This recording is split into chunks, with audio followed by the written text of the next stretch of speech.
Good morning, everyone. Here in Rieti, Andrea Venturini. Today is going to be probably our last report.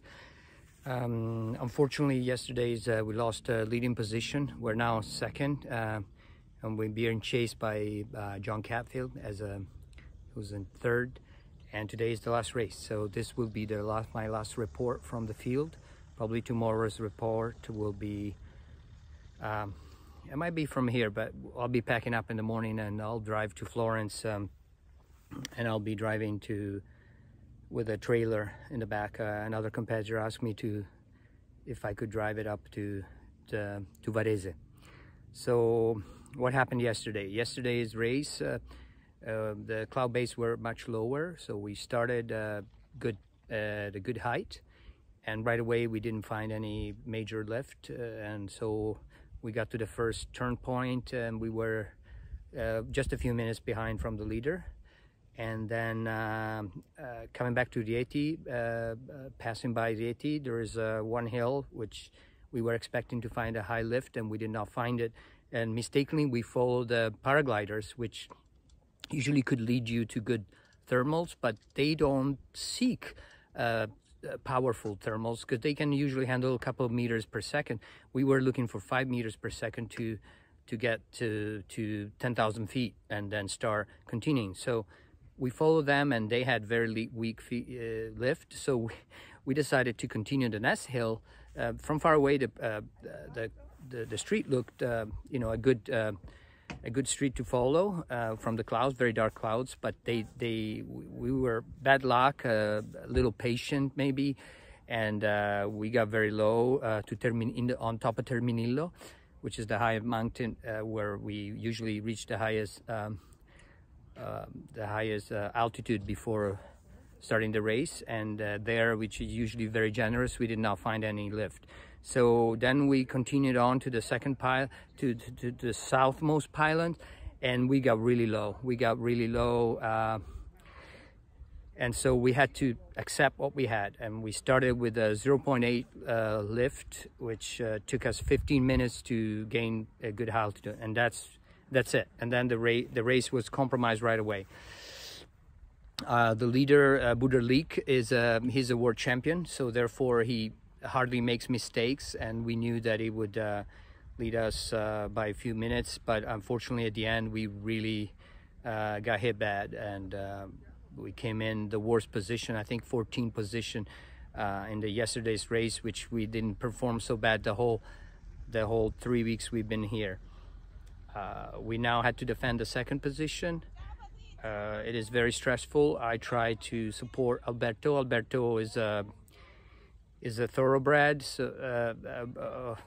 horse. He's not a middle compromise type of man, so he has need for speed, and therefore I have to keep him calm and try to focus. Of course, yesterday I saw him not concentrated anymore. As he saw the first position slipping away, his concentration started to lose, and that's something that is normal, but of course you try to avoid that.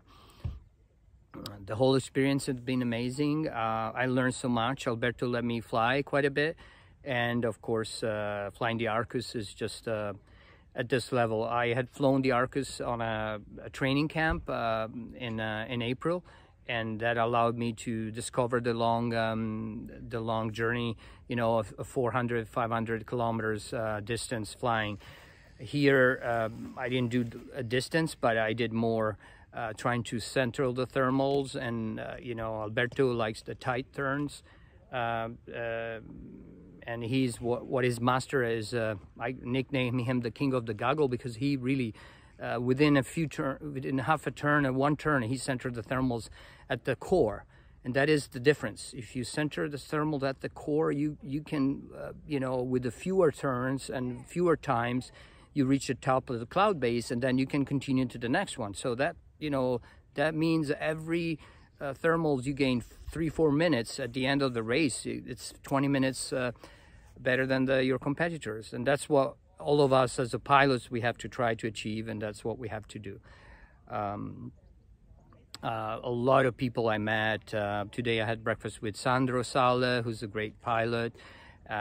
You know, I met this 81 years old man, Franco Poletti. I'm going to try to write an article on him. By the way, I just got the draft of my next article on sailplane and gliding. Please try to subscribe, or it doesn't cost much. It's an official magazine from sailplane, from BGA, British Guiding Association. I think if you can buy a subscription, will allow the magazine to survive. You know, it's not easy nowadays. Magazine, everything is online, and nobody wants to buy paper.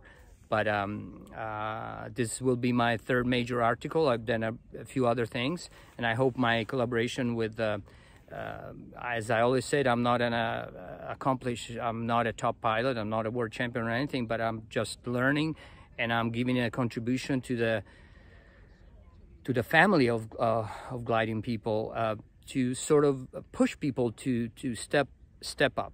I think, you know, the comfort zone is easy to stay. You got to reach out of the comfort zone. You got to push that one, you know, soar farther, you know, faster, different areas. Try, you know, I've been, unfortunately in Lucca, I had a problem. Somebody told me that I'm like a prostitute because I fly everywhere. Oh, Andrea, you're like a prostitute. You fly in every club. And I think, you know, what is negative? I mean, I fly in every club because that's what it's all about, to meet new people, new locations, and learn new things. That's it. Never stop learning. Never stop learning. Share the passion. Like the content. Share the videos. Okay? I'll try to send you the best I can. Okay? The best stuff I can find. Bye-bye.